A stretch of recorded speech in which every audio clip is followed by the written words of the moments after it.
I want to first start just to get your response to the sound we played of JD Vance. The guy is a weirdo, and I thought that it was a really good point that was raised about those sisters that teach kids like me. Washington, D.C. What began as a tense Senate Judiciary Committee hearing turned into one of the most talked about political moments of the year when Senator J.D.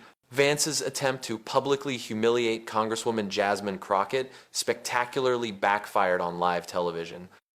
The hearing, broadcast nationwide, focused on the president's controversial nominee for a lifetime appointment to the federal appellate court. For an hour, Rep. Crockett, Texas, questioned the nominee with surgical precision, pressing him on his thin judicial record and unorthodox interpretations of constitutional law.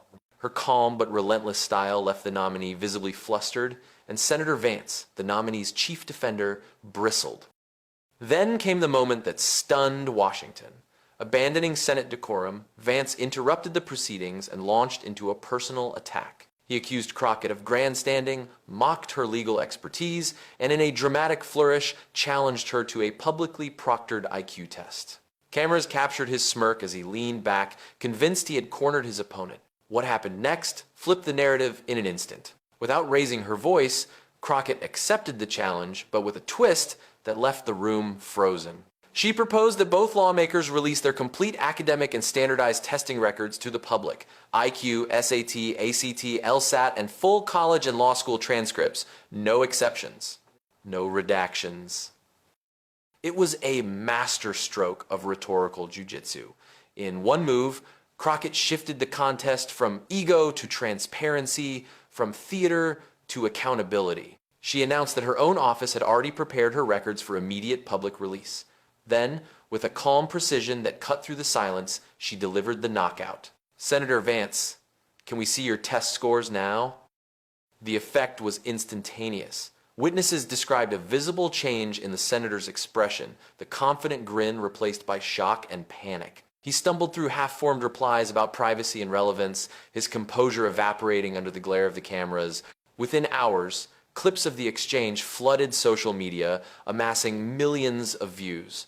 Hashtags number Vance Meltdown and number Crockett Trap trended across platforms.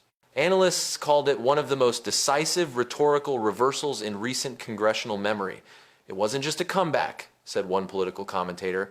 "It was a surgical dismantling of arrogance in real time."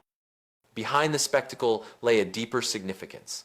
Crockett's deft response reframed the discussion around transparency and accountability values she argued were being eroded by political elitism. By demanding full disclosure rather than a publicity stunt, she turned a taunt into a teachable moment about integrity in public life. The image of J.D. Vance's frozen expression has since become political shorthand, a meme, a moral, and a warning. His challenge had been meant to embarrass a rival.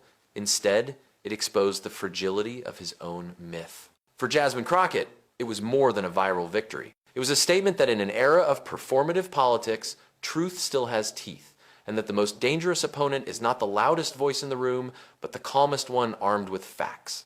As one headline summed it up, "Never challenge someone to a battle of transparency unless your own house is clean."